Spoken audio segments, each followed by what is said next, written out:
the Panama Canal worker, which provided the clues to solve the mystery.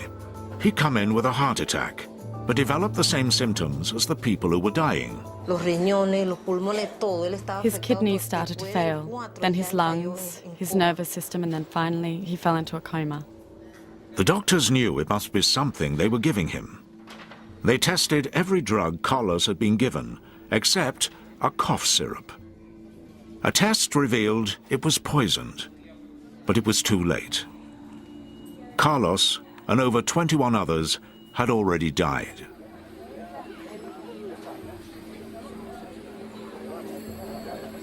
Then it was like somebody had thrown cold water over me. How are we going to explain this? How are we going to explain to the people that we, the persons that are supposed to be giving health, we have poisoned the people that we're supposed to be caring for? Thousands of bottles of this poisonous cough medicine had been unwittingly distributed to the poor and elderly all over Panama via their social security system. We needed to get back more than 100,000 bottles because that was death that was out there. A massive recall campaign was launched. Warnings were put out on radio and television. Neighborhoods were searched door to door.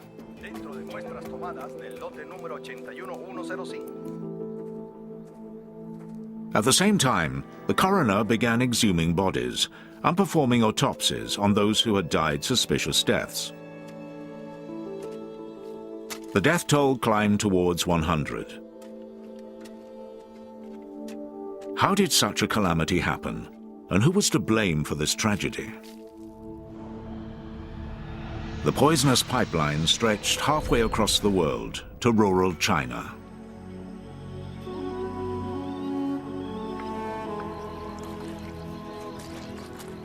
The toxic ingredient was made by a company called Taixing Glycerin.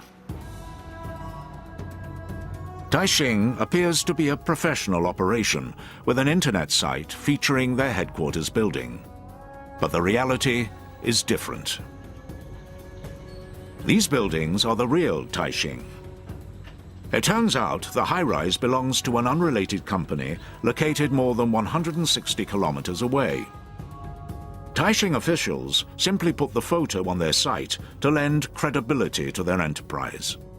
Taixing Glycerin Factory decided that they could make money by taking a cheap ingredient, which unfortunately happened to be poison, called diethylene glycol, which is an industrial solvent used in antifreeze, and to substitute that for its more expensive chemical cousin, which is glycerin, an ingredient that's safe and commonly used in medicine and food.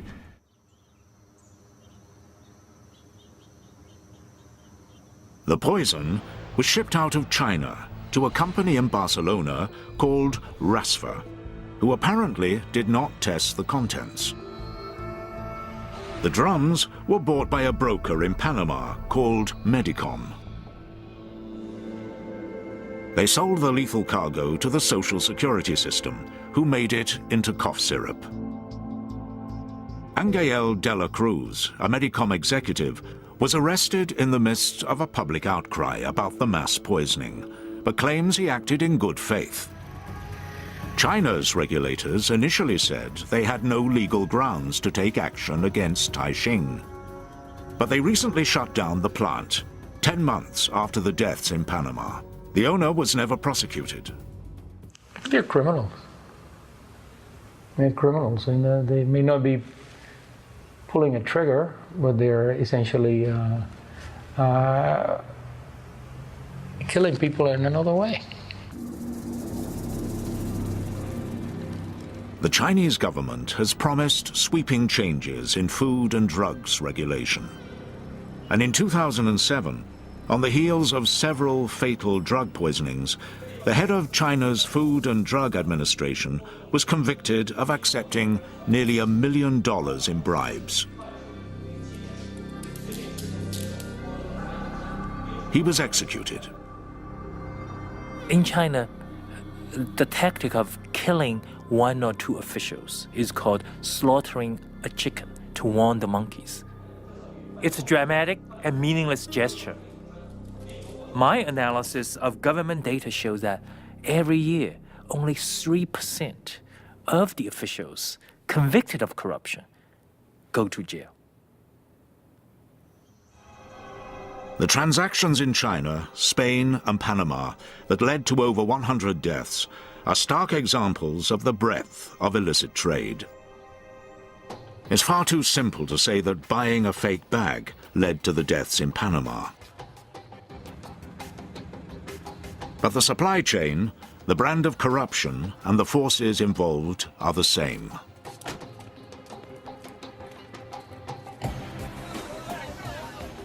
Last year, enforcement and customs agencies around the world spent billions of dollars trying to stop it. But experts agree, illicit trade is growing, unabated. It is a war, and governments are losing it. In the 10 years I've been looking at this, I have not found one single instance where a government has successfully contained the growth of these trades. Governments are failing because they don't work effectively with other governments. They don't move as swiftly as the traffickers. They are trapped inside their borders. There have been some victories. In 2007, Mexican authorities made one of the biggest drug busts in history and burned cocaine worth an estimated $400 million. American-led initiatives have destroyed 1 million small arms, which otherwise would have made it onto the open market. In Hong Kong, authorities destroy tons of fakes every week. But these efforts do little to stem the growth of illicit trade, a trend with dangerous implications. Experts fear that the same forces pumping millions of illicit goods into the global market may one day deliver a dirty bomb. Terrorism kills people. Illicit trade kills people as well. But terrorism does not happen on a daily basis. Illicit trade does. It happens 24 hours a day. We will never make progress in the fight against illicit trade unless we understand that at bottom, this is about buyers and sellers. We need to look at the demand, at the buyers that drive these trades. When we start talking about demand, only then will we stem the tide of illicit trade.